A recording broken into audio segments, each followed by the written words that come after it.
G.K. Chesterton wrote, "There are no uninteresting subjects, only uninterested people." So please keep that in mind for the next 3 minutes and 42 seconds. While I was preparing this speech, I tried to find a way to describe this graduating class. I racked my brain, I rifled through dictionaries, just trying to find a word to define us. And that was difficult, because there are some words that define some of us, but never one word that defined all of us, simply because there is a myriad of opinions and talents that cannot be condensed into a simple word, or even 10 simple words. However, after an irritating amount of word searching and dictionary rifling, I came to the conclusion that there was never going to be a word I would be satisfied with using to describe the 2016 graduating class. But there is one word I know I could never use to describe my classmates, and that word is apathetic. Apathy is defined as indifference, or a lack of feeling and emotion. I feel that as teenagers, and just simply as humans, apathy is often our worst enemy or our vice. Because at some point in time, we have all felt indifferent. I mean, I know there's not one person sitting here today who has not felt senioritis at some point this year.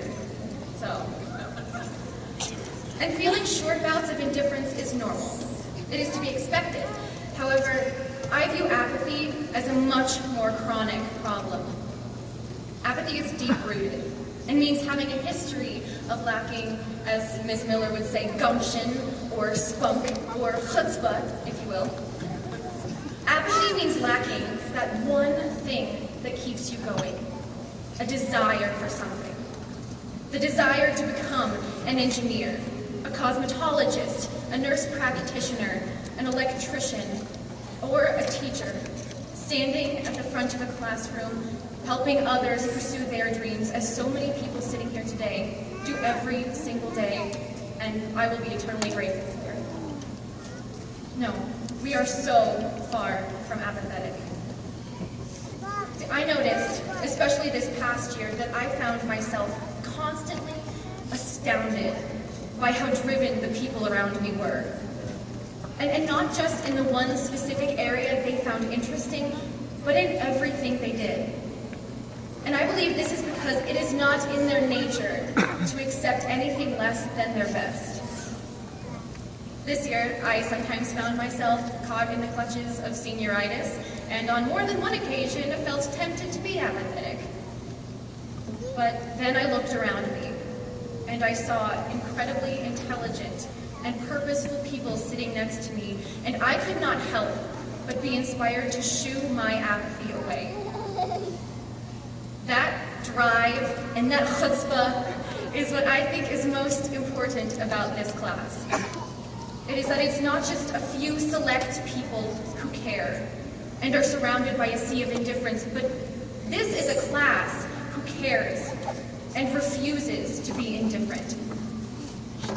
And that is a powerful thing. There is nothing more powerful than a group of unapologetically unapathetic people going out into the world together. And by together, I do not mean we're all going to the same place.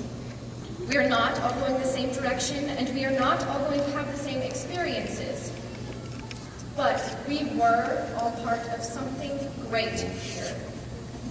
And today we have the privilege to be taking that greatness out into the world. And I, for one, am so excited to see what we can and we will do with our greatness. Thank you and congratulations.